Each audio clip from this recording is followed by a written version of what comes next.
No, he ain't grab no taser. I see that. See the fatal gunshot in 10 seconds. Drop taser!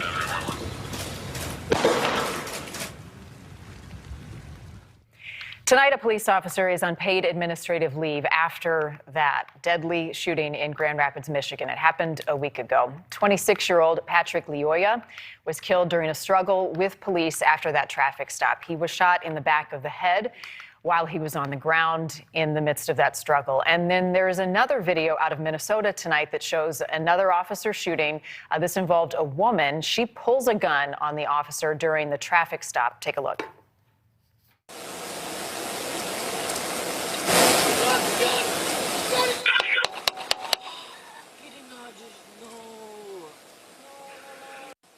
So not only does she pull the gun on the officer, she points it at him, and the video clearly shows that.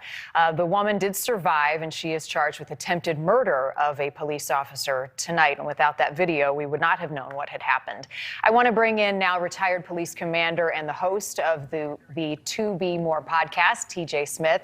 TJ, great to have you on tonight. Thank you so much for giving us some time. I want to walk through both of these incidents because they are very different. The first in Michigan, in Grand Rapids, and we'll pull a video up where there are 4 different angles of this video. Walk us through a situation like this when the suspect tries to run away from police. At one point, there is a struggle over the officer's taser. It lasts about 90 seconds. What stood out to you about what the officer encountered with this traffic stop and how things then unfolded?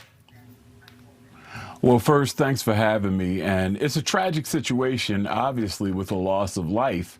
But as you look at the situation, most people use the word routine traffic stop, and in law enforcement, people try not to use that word because things like this can happen and escalate quickly.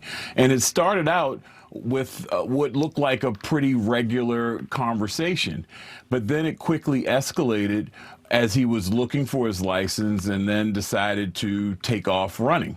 At that point, he just didn't even seem to want to listen to any sort of commands whatsoever.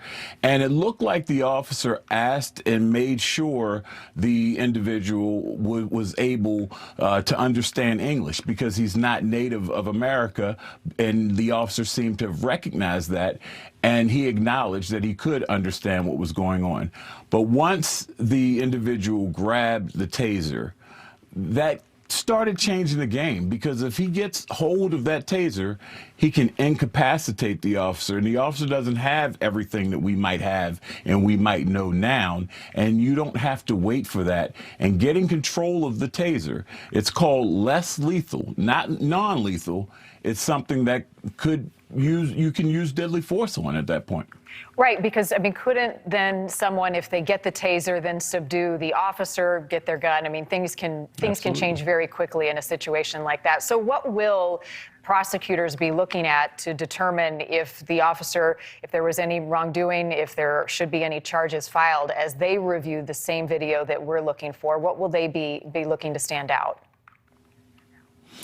You know, there's a phrase that's used in situations, and I think situations similar to this: lawful but awful. It's ugly. It's ugly anytime you have to use deadly force, especially when you end up having to shoot someone in the back of their head. No one likes this. No one in law enforcement should like this. However, you have to look at all of the circumstances around this and say, at what point does the community, do individuals have a responsibility to de-escalate as well? So I believe they're going to have to look at all of the evidence here and see the officer did try to use other options other than lethal force, but then was forced to because he had a non-compliant individual. And again, we know a whole lot more now about the individual who unfortunately succumbed to this incident than we did at the moment, but you don't know that in the moment that you pull someone over and they all of a sudden become very aggressive and very hostile. And it, again, just unfortunate all the way around. The other thing I want to talk to you about is this situation in Minnesota, and that is another video where the woman then pulls a gun on the officer, and her story is, I was going to show the officer that I had a gun, but in the video you see she pulls out the gun, points it directly at the officer and attempts to fire. He fires, shoots her, she survives. So the video tells a much different story, and without that video, it's basically her word against his. Walk us through what you saw here and how critical video is to tell the story. Yeah, there's no story here. That was just a very silly and stupid move, and she's fortunate that she's around to say what her intent was, and you would think that you would know that's not the right thing to do.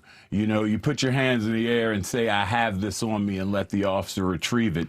But fortunately, there were different angles available to show us exactly what occurred there, so we wouldn't have false narratives being presented, because the false narratives cheapen the real arguments that we should be fighting for, because there are situations where force wasn't necessary, but then there are situations like this where you're not going to wait until a mother or a child or a wife is getting a folded flag to say the officer should have and could have fired in that scenario.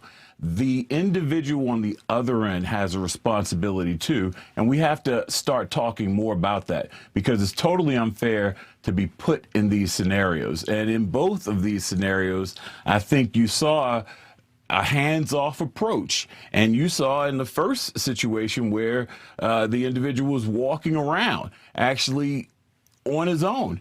These are scenarios where people have that leeway, and unfortunately, when it goes bad quickly, and we can't expect for officers or other individuals to be harmed or worse just to appease people. Awful but lawful. TJ Smith, it's the To Be More podcast. I appreciate your insight. It's always important to hold judgment until you see and know all the facts, and all of these are investigated. But the video in these cases certainly, as you said, tell the story. TJ, thank you. Great. Thank you. You said it well. The video is so important in these cases. To quote Rodney King, thank God for videotape. And there are so many police officers who are saying that. And there had been this sort of pushback against body cameras for so long. And now what we're seeing almost universally is the more video, the more we find that the officers did the right thing. And it's becoming an interesting flip of the narrative. Well, it takes out any ambiguity, any guessing on what you say happens, what a neighbor who witnessed it says happened. It's actually what happens. The video. Yeah, no, it does until you have a case like this that we're watching in Grand Rapids, and the person is struggling, and therefore the body camera is covered. And then everybody goes, well, it wasn't on videotape. And once you begin to expect videotape, then we have to go back to what we used to do. And that wasn't on videotape, but the person filming it on their phone, it was on videotape. So, by the way, that officer on paid administrative leave on the Michigan incident, they did release his name today as they continue to investigate that. We'll keep an eye on it. The one in Minnesota, pretty cut and dry. Yeah, things don't normally end well when you pull a gun on a cop. Just the way it is. And they shouldn't. No, and they shouldn't. Thanks for watching. Click the red subscribe button below so you can get more of NewsNation's fact-driven, unbiased coverage.